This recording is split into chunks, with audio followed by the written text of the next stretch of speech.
지금부터는 비문 독해 스킬을 집중적으로 익히는 문제풀이죠. 자, 그런 목적을 먼저 파악해야 합니다. 앞에서 문서정보 이해 프로세스를 익혔었죠. 이때도 목적 파악이 최우선이었습니다. 이 목적에 따라서 행동 방향이 결정되는 거죠. 자, 이와 같은 지문이 있습니다.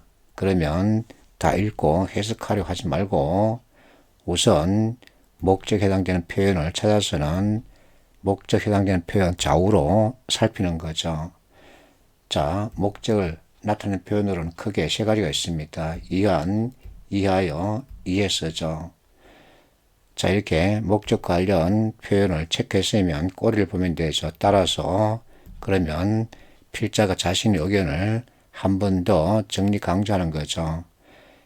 자, 적절하지 않은 것을 묻고 있기 때문에 답은 4번이죠. 반대 의견 적극적으로 개진하라고 하는데 최소화해야 되겠다고 말하고 있죠.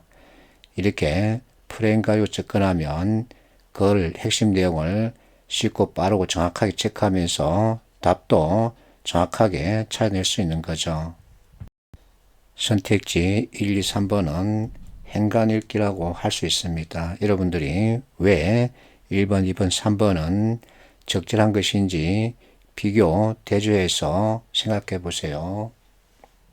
191번 23년도 지방직 기출문제입니다. 추론 여부를 묻고 있죠. 추론은 A를 바탕으로 A-를 이끌어내는 거죠. 그래서 A-는 A를 바탕으로 해야 합니다. 자, 지문 보니까 목적이란 표현이 그대로 사용됐습니다. 그러면 기초학습 능력평가 이것을 전체 내용의 핵심으로 보고서 선택지, 진술, 비교, 대조하는 거죠. 답은 1번이죠. 기초학습 능력평가를 목적으로 IQ 검사를 한다는데 1번은 우수한 아이를 고르기 위해서 검사를 한다는 거죠. 자, 나머지 3개 이것 역시 행간 읽기에 해당됩니다. 여러분들이 찾아보세요. 192번은 12년도 국회직 기출문제죠. 지문 전체 주제를 잘 표현한 문단을 찾으라는 겁니다. 자, 지문 보니까 나 문단에 목적이란 표현이 들어가 있습니다. 그러면 이거 위주로 먼저 생각을 하는 거죠. 자, 그 주제에 대해서는 제4장에서 구체적으로 다룰 겁니다. 어쨌든 주제는 이해와 같은 개념으로 받아주면 됩니다. A와 B 서로의 관계를 엿보는 거죠. 자, 글의 목적에 해당되는 부분을 잡았습니다.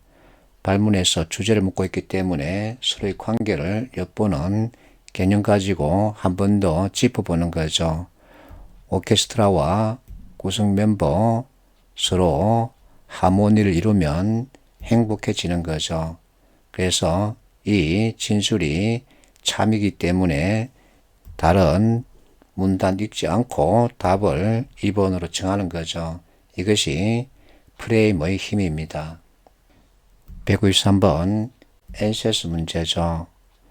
이와 같은 읽기 싫은 내용의 지문을 주고 있습니다. 첫 번째 문제, 핵심 내용을 찾으라는 거죠.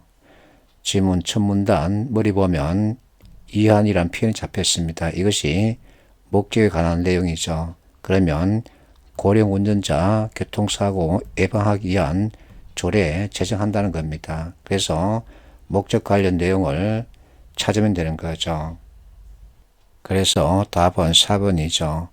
목적에 해당되는 내용을 서로 연결하면 되죠. 두 번째 문제, 추론에 대해서 묻고 있습니다.